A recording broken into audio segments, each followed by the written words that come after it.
नमस्कार दोस्तों, स्वागत है मेरे चैनल लेटेस्ट सॉल्व में। और इस बार हम लोग नया टॉपिक लेके आए हैं। थोड़ा ओल्ड हुआ है लेकिन ज़्यादा ओल्ड नहीं। इजराइल पैलेस्टीन सागा और ongoing Israel conflict is continuation of long standing complex dispute between two side over land sovereignty और सिक्योरिटी पे। आप लोगों को पता ही है, पैलेस्टीन और इजराइल का बहुत पुराना है, 1947 के बाद ही शुरू हो गया था।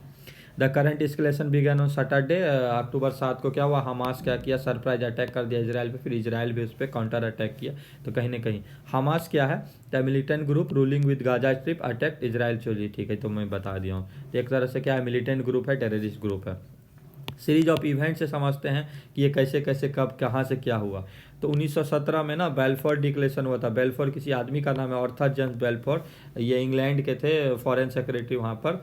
ये क्या किए कि ऑफिशियल सपोर्ट दे दिए जूइस का नेशनल होम के लिए। अरब में एक और नए कंट्री का सीड मतलब बो दिए कि हाँ ठीक है, यहाँ जूइस लोग रहेंगे। द सीड ऑफ कॉन्फ्लिक्ट कब लेड हो गया, 1917 में। उस समय से ही कहीं ना कहीं ये लड़ाई चल रहा है।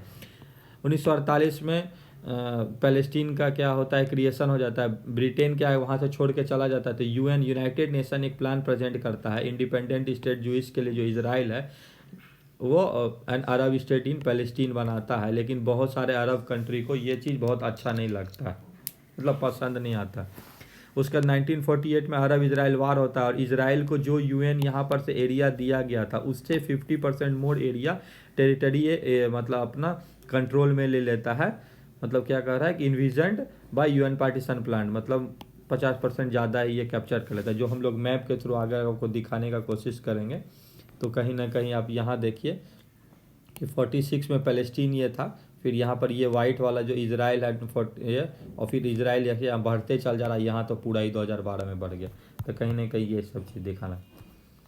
अगला जो हम लोग देखेंगे सीरीज, उसमें क्या था, इजराइल और यूएन पार्टीशन हो गया।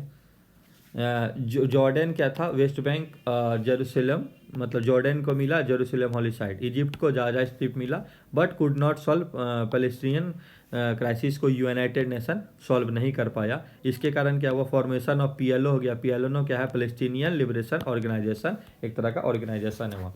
पीएलओ का एम क्या था, पैलेस्टीन को फ्री करना from the clutches of Israel and Jewish domination and setup of dominance of Muslim brotherhood and Arab world. मतलब वो अरब कंट्री के साथ मिलकर अपना एक देश बनाना चाहता था।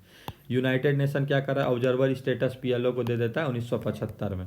सबसे इंपॉर्टेंट 60 डे ऑफ वार, इसका इंपॉर्टेंस है कि यहाँ पर क्या, इजराइल फोर्सेस गाजा इस गोलन हाइट सीरिया से छीन लेता है। ये आपको देखिए, अगर ये मैप है तो यहाँ पर गोलन हाइट सीरिया रूल कर रहा था, तो गोलन हाइट इजराइल ले लेता है।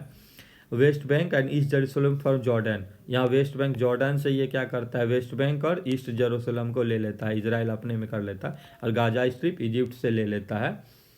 तो करके यहाँ से 60 डे ऑफ वार में मोर और मोर ये अपना एरिया इजराइल बढ़ा लेता है। तो मैप के थ्रू भी यहाँ समझ में आ रहा है। अगला होता है camp David accords 1978। United nation set stage for peace talk between Israel and neighbour. लेकिन क्या कहता है, ये अनफुलफिल्ड रहता है, मतलब अनसक्सेसफुल रहता है, कोई भी इसमें रिजल्ट नहीं आता।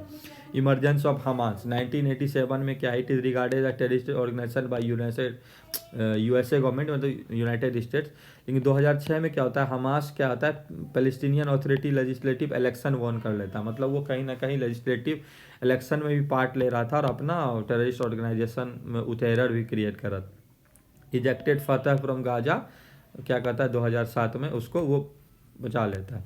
1987 में क्या है, terrorist of west Gaza reached boiling point and resulting in first intifada. Intifada मतलब होता है अपराइजिंग्स, ठीक है। तो पैलेस्टीनियन अपराइजिंग्स को कहा जाता है इंटिफादा, ठीक है, पहला इंटिफादा होता है। उसके बाद आता है ओस्लो एकॉर्ड। ओस्लो एकॉर्ड के अंदर क्या है कि Israel and PLO agree to officially recognise each other, मतलब एक दूसरे का जो भी कंट्री का अलॉटेड पोजीशन था वो अलाउ मतलब मान लिया। लेकिन इस्टेब्लिश्ड ओस्लो एकॉर्ड में है, established Palestinian authority which required मतलब which received limited autonomy in Gaza strip. मतलब एक पैलेस्टीनियन अथॉरिटी को इजराइल तो एक्सेप्ट कर लेता, लेकिन गाजा स्ट्रिप में छोटे मोटे पावर के साथ और वेस्ट बैंक में छोटे मोटे पावर के साथ ये लोगों को बैठा देता।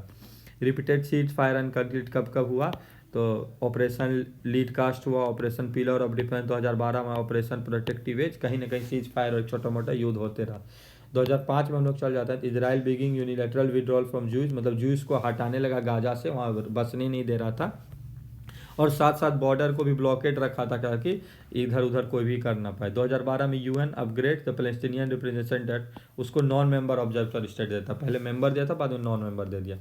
ये मैंने मैप दिखा दिया, पहले पैलेस्टीन ऐसा था, फिर इजराइल थोड़ा बड़ा हुआ, थोड़ा बड़ा, अब बहुत बड़ा हो गया, अब छोटा मोटा पैलेस्टीन का पर 2012 के बाद। 21 में क्या टेंशन बहुत ज़्यादा rose over Israeli policies in Jerusalem. यहाँ क्या होता है कि एक मतलब मस्जिद में इन लोगों को जाने नहीं जाता है और एक पैलेस्टीनियन फैमिली को शेख जार्रा से मतलब बाहर कर दिया जाता है। इसके बाद क्या टेंशन बहुत ही ज़्यादा बढ़ गया, ये सब मेंशन करेंगे। इंडिया का क्या स्टैंड है, तो इंडिया का मिला जुला स्टैंड है कि इंडिया तभी अपोज किया था यूएन प्लान को 1947, क्योंकि उस समय तुरंत से ही ये मतलब आज़ाद हुआ था, पार्टीशन हुआ था इंडिया और पाकिस्तान का। इसको इंडिया को पता था कि पार्टीशन से क्या प्रॉब्लम हो सकता है। इंडिया रिकॉग्नाइज इजराइल इन 1950 और पहला ऐसा कंट्री है इंडिया जो नॉन अरब कंट्री है जो पीएलओ को भी रिकॉग्निशन दिया और स्टेटहुड ऑफ पैलेस्टीन को भी 1988 में रिकॉग्नाइज किया। India believes in two state solution with respect to Israel Palestine profess right to self determination to both countries in peaceful manner. मतलब डायलॉग एंड डिप्लोमेसी से सॉल्व करने के लिए इंडिया उसको मतलब बोलता है। World at large needs to come together for peaceful solution, balanced approach होना चाहिए, maintain favourable relation with Arab countries and Israel, दोनों के साथ सबका रिश्ता अच्छा हो। अब्राहम अकॉर्ड में क्या है कि देखिए एग्रीमेंट है किस किस देश में, यूएई, इजराइल, बहरीन और सूडान।